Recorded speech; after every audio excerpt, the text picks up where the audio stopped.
کیا pant shirt پہننا گناہ ہے جبکہ یہ سنت کے خلاف لباس ہے؟ عزیز صاحب انڈیا سے پوچھتے ہیں۔ عزیز بھائی پہلے تو یہ بتائیں سنت لباس کسے کہتے ہیں؟ دیکھیے اسلام جو ہے نا یہ بین الاقوامی مذہب ہے، ہر دور ہر زمانے کے لیے آیا ہے، لہذا اسلام نے لباس کے بارے میں چند ہدایات تو دی ہیں لیکن کوئی اسپیسیفک لباس مقرر نہیں کیا، کیونکہ قیامت تک کے لیے آیا ہے۔ عرب گرم علاقے میں رہتے تھے، اگر نبی صلی اللہ علیہ وسلم یہ فرماتے تھے کہ کرتا پہننا سنت ہے، تو پھر آپ مجھے بتائیں کہ جو -40 ڈگری میں جو لوگ رہتے ہیں وہ کیا پہنتے پھر وہ؟ تو اس لیے اسلام نے لباس کے بارے میں چند ہدایات تو ہمیں دی ہیں۔ نمبر 1، لباس ایسا ہو کہ سطر ڈھکا ہوا ہو اور عورت کا لباس پورے جسم کو ڈھانپ رہا ہو۔ نمبر 2، لباس اتنا چس نہ ہو کہ سطر کے اعضاء جھلکتے ہوں، اس سے اتنا تنگ چس لباس پہننا ٹھیک نہیں۔ نمبر 3، مرد کا لباس ایسا ہو کہ جو ٹخنوں سے اوپر ہو، ٹخنوں سے نیچے مرد کو لباس کھینچنا جائز نہیں ہے۔ نمبر 4، لباس کسی قوم کی مشابہت نہ ہو اس میں، غیر مسلم کی، ایسا لباس یعنی جسے دیکھ کر لوگ آپ کو وہ قوم کا آدمی سمجھنا شروع کر دیں۔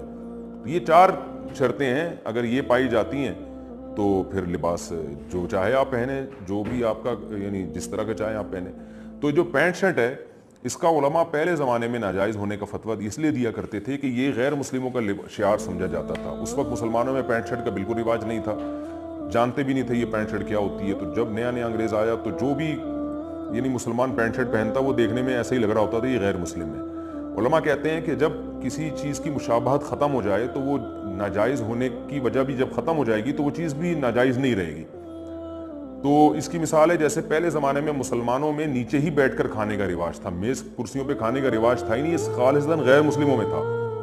اس لیے علماء نے اس وقت فتویٰ دیا تھا کہ میز کرسی پر بیٹھ کے کھانا جائز نہیں ہے، کیونکہ یہ مسلمانوں میں کہیں بھی رائج نہیں ہے۔ لیکن اب مسلمانوں میں بہت بڑی تعداد ہے میز کرسیوں پہ بیٹھ کے کھاتی ہے، یعنی یہ دیکھنے میں اس میں کوئی میز کرسی پہ بیٹھ کے کھا رہا ہو تو کوئی کسی کو وہم بھی نہیں ہوتا کہ یہ کوئی کافر تو نہیں ہے، یعنی کوئی ایسا نہیں ہے۔ تو اسی طرح پینٹ شرٹ اب ایک ایسا لباس ہے جو مسلمان بھی بہت کثرت سے پہنتے ہیں۔ ایک چیز رائج ہو گئی ہے، بعض چیزیں رائج ہونے سے پہلے حکم کچھ اور ہوتا ہے، رائج ہونے کے بعد حکم اس کا کچھ اور ہوتا ہے۔ اس کی مثال ایسے ہے کہ جیسے انگلش جب دنیا میں رائج نہیں تھی تو بہت سے علماء منع کرتے تھے کہ آپ اپنی زبان کو ترجیح دیں اور غیروں کی زبان نہ سیکھیں، لیکن جب ایک چیز بین الاقوامی ضرورت بن گئی اور رائج ہو گئی تو اب علماء یہی کہتے ہیں کہ بھائی آپ کو بھی چاہیے انگلش سیکھیں، کہیں کیونکہ آپ اگر نہیں سیکھیں گے آپ زمانے سے پیچھے رہ جائیں گے۔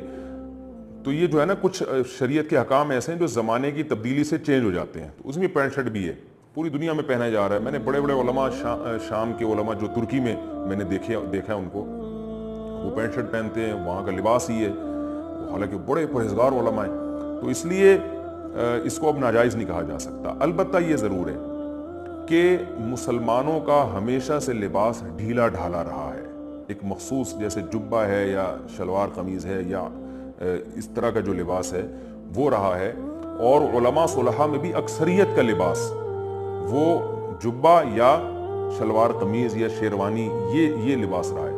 تو علماء کہتے ہیں کہ افضل یہی ہے کہ وہ لباس اختیار کیا جائے جو کسی قوم میں، اس قوم میں علماء میں جو رائج ہو، یعنی صلحاء میں نیک لوگوں میں جو لباس رائج ہو اس کو بہرحال ترجیح دینی چاہیے، کیونکہ وہ نیک لوگوں کا بہرحال شعار ہے۔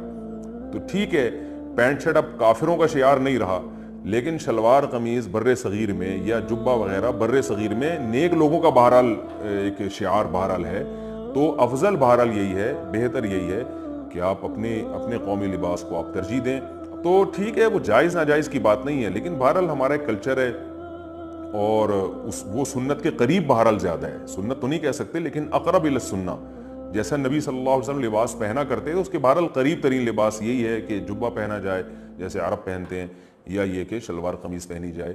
تو آپ جیسا چاہیں لباس پہنیں، بہتر یہ کہ جو آپ کا قومی لباس ہے اس کو آپ زیبتاً کریں، اس میں روحانیت زیادہ ہے، وہ علماء صلحاء اور سنت کے لباس سے بہرحال زیادہ قریب تر ہے۔